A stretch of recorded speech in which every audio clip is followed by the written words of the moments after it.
Pihak kepolisian melihat adanya kelalaian dalam insiden kebakaran di Lapas Kelas 1 Tangerang, Rabu tanggal 8 September tahun 2021 dini hari.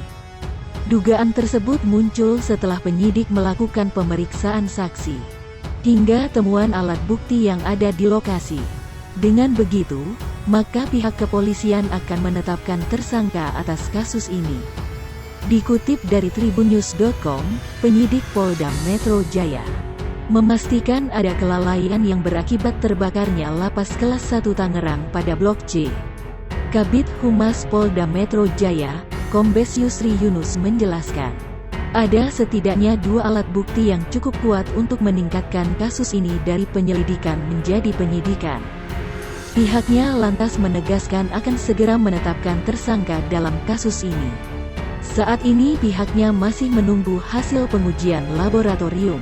Nantinya dengan tambahan bukti tersebut, akan dilakukan pemeriksaan saksi-saksi hingga kemudian menetapkan tersangka.